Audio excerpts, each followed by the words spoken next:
بسم اللہ الرحمن الرحیم شروع اللہ کے نام سے جو رحمان و رحیم ہے۔ اذا السماء انفطرت واذا الكواكب انتثرت واذا البحار فجرت واذا القبور بعثرت علمت نفس ما قدمت وأخرت۔ جب آسمان پھٹ جائے گا اور جب تارے بکھر جائیں گے اور جب سمندر پھاڑ دیے جائیں گے اور جب قبریں کھول دی جائیں گی، اس وقت ہر شخص کو اس کا اگلا پچھلا سب کیا دھرا معلوم ہو جائے گا۔ سمندر پھاڑ دیے جائیں گے۔ سورہ تکویر میں فرمایا گیا ہے کہ سمندروں میں آگ بھڑکا دی جائے گی، اور یہاں فرمایا گیا ہے کہ سمندروں کو پھاڑ دیا جائے گا۔ دونوں آیتوں کو ملا کر دیکھا جائے اور یہ بات بھی نگاہ میں رکھی جائے کہ قرآن کی روح سے قیامت کے روز ایک ایسا زبردست زلزلہ آئے گا جو کسی علاقے تک محدود نہ ہوگا بلکہ پوری زمین بیک وقت ہلا ماری جائے گی۔ تو سمندروں کے پھٹنے اور ان میں آگ بھڑک اٹھنے کی کیفیت ہماری سمجھ میں یہ آتی ہے کہ پہلے اس عظیم زلزلے کی وجہ سے سمندروں کی تہہ پھٹ جائے گی اور ان کا پانی زمین کے اس اندرونی حصے میں اترنے لگے گا جہاں ہر وقت ایک بے انتہا گرم لاوا کھولتا رہتا ہے۔ پھر اس لاوے تک پہنچ کر پانی اپنے ان دو ابتدائی اجزاء کی شکل میں تحلیل ہو جائے گا، جن میں سے ایک یعنی آکسیجن جلانے والی اور دوسری یعنی ہائیڈروجن بھڑک اٹھنے والی ہے، اور یوں تحلیل اور آتش افروزی کا ایک ایسا مسلسل رد عمل یعنی چین ریئیکشن شروع ہو جائے گا جس سے دنیا کے تمام سمندروں میں آگ لگ جائے گی۔ یہ ہمارا قیاس ہے، باقی صحیح علم اللہ تعالیٰ کے سوا کسی کو نہیں ہے۔ قبریں کھول دی جائیں گی۔ پہلی 3 آیتوں میں قیامت کے پہلے مرحلے کا ذکر ہے اور اس آیت میں دوسرا مرحلہ بیان کیا گیا ہے۔ قبروں کے کھولے جانے سے مراد لوگوں کا اثر نو زندہ کر کے اٹھایا جانا ہے۔ کیا دھرا معلوم ہو جائے گا۔ اصل الفاظ ہیں ما قدمت و اخرت۔ ان الفاظ کے کئی مفہوم ہو سکتے ہیں اور وہ سبھی یہاں مراد ہیں۔ نمبر 1، جو اچھا یا برا عمل آدمی نے کر کے آگے بھیج دیا وہ ما قدمت ہے، اور جس کے کرنے سے وہ باز رہا وہ ما اخرت۔ اس لحاظ سے یہ الفاظ تقریباً انگریزی زبان کے الفاظ کمیشن اور اومیشن کے ہم معنی ہیں۔ نمبر 2، جو کچھ پہلے کیا وہ ما قدمت ہے، اور جو کچھ بعد میں کیا وہ ما اخرت، یعنی آدمی کا پورا نامہ اعمال ترتیب وار اور تاریخ وار اس کے سامنے آ جائے گا۔ نمبر 3، جو اچھے اور برے اعمال آدمی نے اپنی زندگی میں کیے وہ ما قدمت ہیں، اور ان اعمال کے جو آثار و نتائج وہ انسانی معاشرے میں اپنے پیچھے چھوڑ گیا وہ ما اخرت۔ یا ایھا الانسان ما غرک بربک الکریم الذی خلقک فسواک فعدلک فی ای صورت ما شاء رکبک۔ اے انسان، کس چیز نے تجھے اپنے اس رب کریم کی طرف سے دھوکے میں ڈال دیا جس نے تجھے پیدا کیا، تجھے نک سک سے درست کیا، تجھے متناسب بنایا اور جس صورت میں چاہا تجھ کو جوڑ کر تیار کیا۔ یعنی اول تو اس محسن پروردگار کے احسان و کرم کا تقاضا یہ تھا کہ تو شکر گزار اور احسان مند ہو کر اس کا فرما بردار بنتا اور اس کی نافرمانی کرتے ہوئے تجھے شرم آتی، مگر تو اس دھوکے میں پڑ گیا کہ تو جو کچھ بھی بنا ہے خود ہی بن گیا ہے، اور یہ خیال تجھے کبھی نہ آیا کہ اس وجود کے بخشنے والے کا احسان مانے۔ دوسرے، تیرے رب کا یہ کرم ہے کہ دنیا میں جو کچھ تو چاہتا ہے کر گزرتا ہے، اور ایسا نہیں ہوتا کہ جو ہی تجھ سے کوئی خطا سرزد ہو وہ تجھ پر فالج گرا دے یا تیری آنکھیں اندھی کر دے یا تجھ پر بجلی گرا دے، لیکن تو نے اس کریمی کو کمزوری سمجھ لیا اور اس دھوکے میں پڑ گیا کہ تیرے خدا کی خدائی میں انصاف نام کی کوئی چیز نہیں ہے۔ کلا بل تکذبون بالدین وَإِنَّ عَلَيْكُمْ لَحَافِظِينَ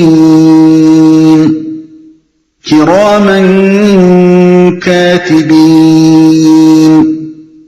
يعلمون ما تفعلون.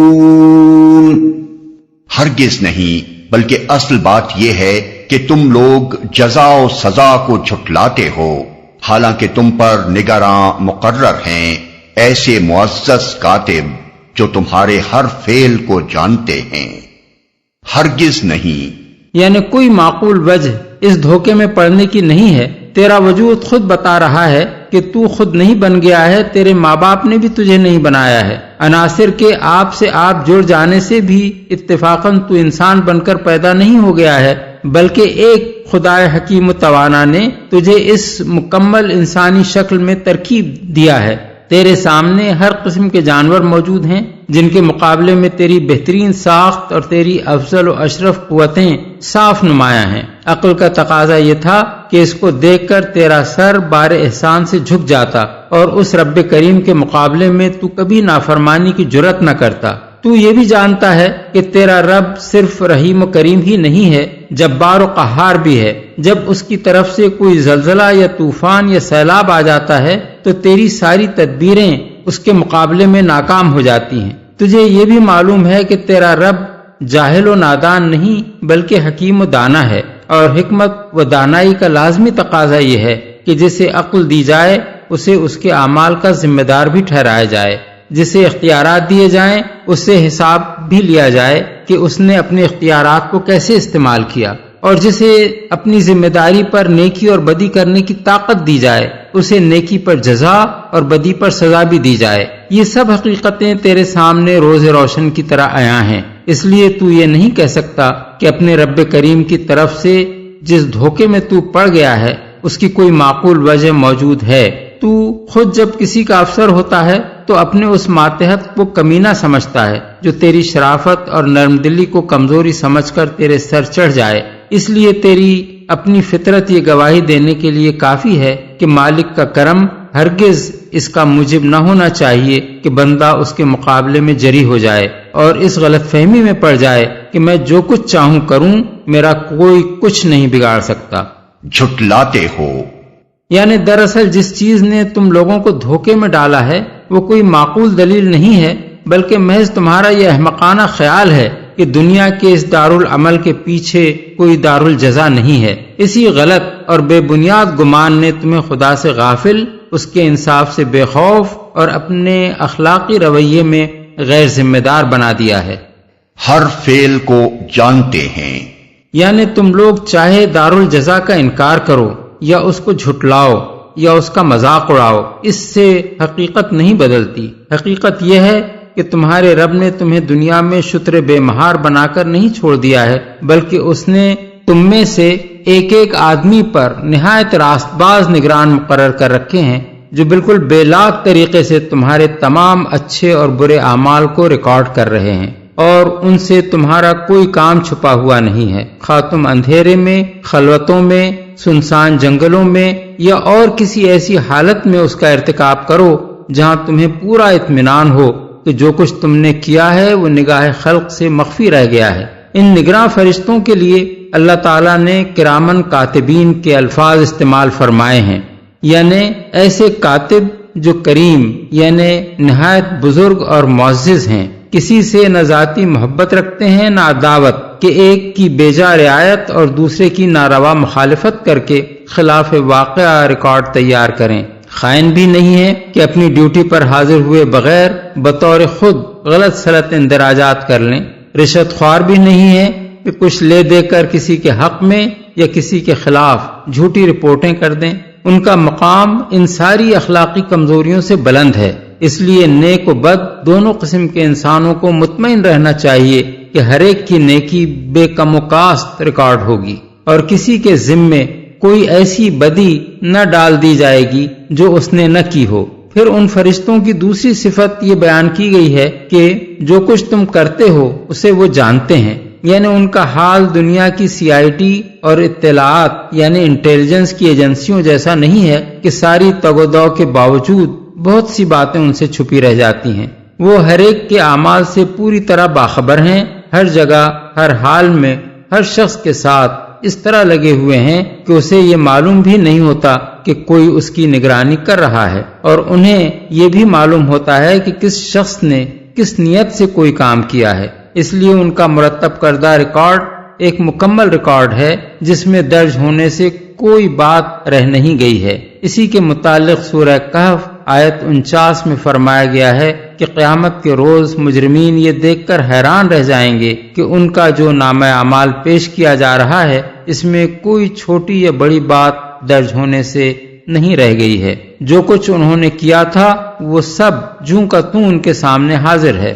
إن الأبرار لفي نعيم وإن الفجار لفي جحيم يصلونها يوم الدين وما هم عنها بغائبين۔ یقیناً نیک لوگ مزے میں ہوں گے اور بے شک بدکار لوگ جہنم میں جائیں گے۔ جزا کے دن وہ اس میں داخل ہوں گے اور اس سے ہرگز غائب نہ ہو سکیں گے۔ وما أدراك ما يوم الدين ثم ما أدراك ما يوم الدين۔ اور تم کیا جانتے ہو کہ وہ جزا کا دن کیا ہے؟ ہاں تمہیں کیا خبر کہ وہ جزا کا دن کیا ہے؟ يوم لا تملك نفس لنفس شيئا والأمر يومئذ لله۔ یہ وہ دن ہے جب کسی شخص کے لیے کچھ کرنا کسی کے بس میں نہ ہوگا، فیصلہ اس دن بالکل اللہ کے اختیار میں ہوگا، کسی کے بس میں نہ ہوگا۔ یعنی کسی کی وہاں یہ طاقت نہ ہوگی کہ وہ کسی شخص کو اس کے اعمال کے نتائج بھگتنے سے بچا سکے۔ کوئی وہاں ایسا باثر یا زوراور یا اللہ کا چہیتا نہ ہوگا کہ عدالت خداوندی میں اڑ کر بیٹھ جائے اور یہ کہہ سکے کہ فلاں شخص میرا عزیز یا متوسل ہے، اسے تو بخشنا ہی ہوگا، خواہ یہ دنیا میں کیسے ہی برے افعال کر کے آیا ہو۔